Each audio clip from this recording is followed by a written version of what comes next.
తీసింది. వాళ్ళు చేసినటువంటి సర్వే ప్లానింగ్ డిపార్ట్మెంట్ ద్వారా చేసిన ప్రత్యేకమైన కమిషన్ ద్వారా కాదు. ఆ విధంగానే వారు వేసినటువంటి డెడికేటెడ్ కమిషన్ చట్టబద్ధమైంది కాదు. వాళ్ళు వేసినటువంటి సుదర్శన్ రెడ్డి గారి కమిటీ చట్టబద్ధమైంది కాదు. 50% దాటాలంటే సుప్రీంకోర్టు పోయినాడు అన్ని పద్ధతులు చూస్తారు. వీళ్ళు సుప్రీంకోర్టు తీర్పుల ప్రకారం నిర్ణయాలు తీసుకున్నారా, చట్టబద్ధమైనటువంటి కమిషన్లు వేసిందా అనేటువంటి విషయాల మీద చాలా స్పష్టంగా ఆలోచన చేస్తారు.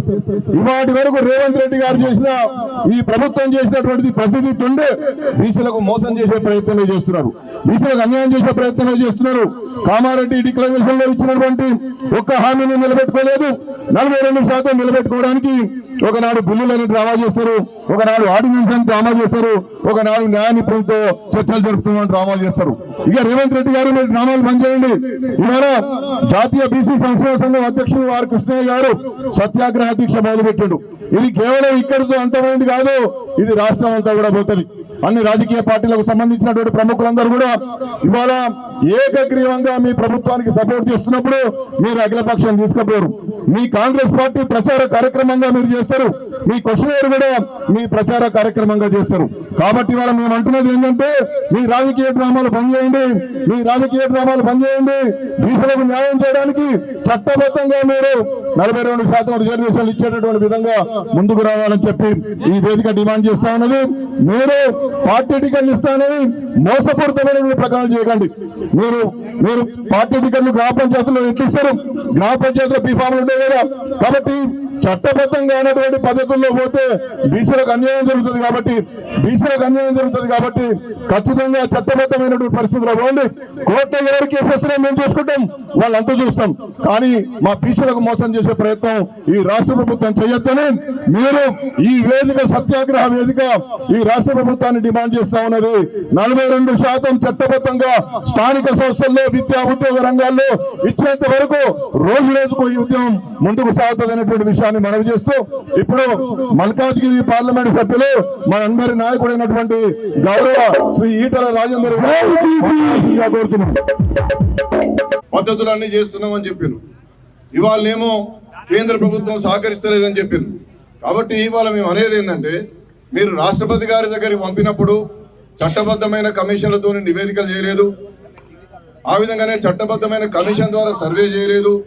ఇవేమీ చేయకుండా మీరు అక్కడికి పంపిస్తే రాష్ట్రపతి గారు ఏం చేస్తారు? రాష్ట్రపతి గారు లా డిపార్ట్మెంట్ అడుగుతారు, వివరాలు అడుగుతారు. దాని తర్వాత కేంద్ర కేబినెట్ యొక్క వివరాలు అడుగుతారు, ఒపీనియన్ అడుగుతారు. మీరు విధానాలే తప్పు చేసినప్పుడు మీ 42% రిజర్వేషన్లు నిలబెట్టడానికి ఎక్కడ అవకాశం ఉన్నదనేటువంటిది ఈ రాష్ట్ర ప్రభుత్వం చేస్తున్నటువంటి తొండిని ఈ రాష్ట్ర ప్రభుత్వం గమనించాలని చెప్పి మనవి చేస్తా ఉన్నాం. అందుకోసమే ఇవాళ సత్యాగ్రహ దీక్ష ద్వారా శ్రీ ఆర్ కృష్ణయ్య గారి యొక్క సమూలమైన డిమాండ్ మీరు ఆనాడు ఆర్డినెన్స్ తీసినాడు కూడా ఆయన ఈ రాష్ట్ర ముఖ్యమంత్రిని అభినందించాడు. కారణం ఏంటంటే నువ్వు ఎట్లన్నా చేయవయా మాకు 42% నిలబెట్టమని చెప్పి. ఆ విధంగా నువ్వు అన్ని పద్ధతులన్నీ నీ ఇష్టం వచ్చినట్టు చేస్తుండే కూడా మేము 42% రిజర్వేషన్లు ఇవ్వకుండా ఎన్నికలకు పోమన్నారు కాబట్టి నువ్వు నిలబెడతావు కావని చెప్పి కృష్ణయ్య గారు కానీ మేమందరం కానీ ఆనాడు నమ్మినాం. కానీ ఇవాళ తొండి చేస్తున్నారు, మాకు మోసం చేస్తున్నారు. మళ్ళీ ఇవాళ న్యాయ నిపుణులతో సలహాలు అని చెప్పి ఇవాళ ఇంకో డ్రామా తెరదీస్తున్నాం. ఇవాళ నేను అడుగుతా ఉన్నాను, మీ ప్రభుత్వం అంతా కూడా యావత్తు జంతర్ మంతర్ దగ్గర పోయి మీరు ధర్నా చేసినాడు మీ రాహుల్ గాంధీ గారు ఎందుకు రాలేదు? ఇంతవరకు లోక్సభలో కానీ రాజ్యసభలో కానీ కాంగ్రెస్ పార్టీ కావచ్చు, కాంగ్రెస్ పార్టీ ఇండియా కూటమి కావచ్చు, ఒక్కనాడు కూడా ఈ 42% రిజర్వేషన్ల గురించి మాట్లాడలేదు. అంటే ఏంది? మీ అధిష్టాన వర్గానికి ఇది ఇష్టం లేదు, నువ్వేమో డ్రామాలు నడుపుతున్నావు, బీసీలంతా అమాయకులు, పోరాటాలు చేయరు, ఏదో వీళ్ళు కొంతకాలం మాట్లాడతారు ఊరుకుంటారని చెప్పి నువ్వు అనుకుంటున్నాం. ఇవాళ ఇందిరా పార్క్ దగ్గర శ్రీ ఆర్ కృష్ణయ్య గారి నాయకత్వంలో జరిగినటువంటి ఈ సత్యాగ్రహ దీక్ష మరొక బీసీల స్వాతంత్ర సమరం లాంటిదని చెప్పి ఈ ముఖ్యమంత్రి గారు గమనించుకోవాలని మనం చేస్తా ఉన్నాం. ఇవాళ 50-60% ఉన్నటువంటి బీసీలను ఇంత తొండి చేసి విద్యారంగంలో అన్ని అడ్మిషన్లు నింపేస్తావు, ఉద్యోగాలన్నీ నింపేస్తావు, 2 సంవత్సరాల నుంచి లోకల్ బాడీలో ఎన్నికలు పెట్టావు.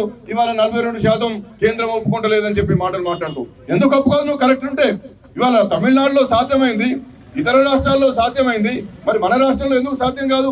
కాబట్టి ప్రభుత్వంలో చిత్తశుద్ధి లేదనేటువంటి విషయం తప్పనిసరిగా గమనించాలి. అందుకోసం తొండి చేసేది, మోసం చేసేది, బీసీలను దగాకు గురి చేసేటటువంటి వాతావరణం నుండి 42% విద్యా ఉద్యోగ రంగాల్లో స్థానిక సంస్థల్లో రిజర్వేషన్లు ఇవ్వడానికి ఇంతకుముందే సత్యాగ్రహ దీక్షలో కృష్ణయ్య గారు చెప్పినట్టుగా ప్రత్యేకమైనటువంటి అసెంబ్లీ సెషన్ పెట్టి మళ్ళీ బిల్లులను చట్టబద్ధమైనటువంటి కమిషన్ల ద్వారా రూపకల్పన చేసి నివేదికలు తీసుకొని నువ్వు కేంద్రానికి పంపు. ఏ కోర్టు అడ్డం వస్తుందో మేము చూసుకుంటామని చెప్పి మీరు రేవంత్ రెడ్డి గారు మీకు మనవి చేస్తా ఉన్నాం. ఏ కోర్టులు అడ్డం రావు. 60% ఉన్న బీసీలకు 42% ఇస్తే ఎవరు అడ్డం వస్తారు? ఎవరు అడ్డం రాడు. మీరు కేవలం బీసీలకు రిజర్వేషన్లు ఇచ్చే ఉద్దేశం లేదు కాబట్టి కుట్రపూరితమైనటువంటి దాంతో ఇవాళ రేవంత్ రెడ్డి గారు ముందుకు పోతున్నారు. కాంగ్రెస్ లో ఉన్నటువంటి పెద్దలందరూ కూడా, బీసీ మంత్రులు, పిసిసి అధ్యక్షుల వారు కూడా ఒక్కసారి ఆలోచించాలి. పద్ధతులన్నీ తప్పు, నేను రుజువు చేయడానికి సిద్ధంగా ఉన్నా. బీసీ సంక్షేమ సంఘం కార్యాలయంలో పవర్ పాయింట్ ప్రజెంటేషన్ చేస్తే మీరు రాండి, మీరు రేవంత్ రెడ్డి గారు ఎట్లా బీసీలను మోసం చేస్తున్నాడో చెప్తామని చెప్పి మనవి చేస్తా ఉన్నాం. కాబట్టి రాష్ట్ర ప్రజలు దీన్ని గమనించి కేంద్రం మీదనో కోట్ల మీదనో నెపం పెట్టి బీసీలకు మోసం చేసేటటువంటి దగాపూరితమైనటువంటి కార్యక్రమంలో వాళ్ళ ట్రాప్ ను పడకుండా అన్ని రాజకీయ పార్టీలో ఉన్నటువంటి బీసీలంతా కూడా కృష్ణ గారి నాయకత్వంలో గల్లీ గల్లీన గ్రామంలో ఉద్యమానికి ముందుకు రావాలి. ఇది ఈ సత్యాగ్రహ దీక్ష దానికి మాత్రమే పిలుపు అనేటువంటి విషయాన్ని మనవి చేస్తూ, ఇంకా నువ్వు మోసం చేస్తే నిన్ను గద్దె దించేంత వరకు పోరాటం సాగుతుందని చెప్పి ఈ రేవంత్ రెడ్డి గారి ప్రభుత్వం గమనంలో ఉంచుకోవాలి. చట్టబద్ధమైనటువంటి బీసీ రిజర్వేషన్లను వెంటనే అమలు చేయడానికి ప్రభుత్వం ముందుకు రావాలని చెప్పి మేము డిమాండ్ చేస్తా ఉన్నాం.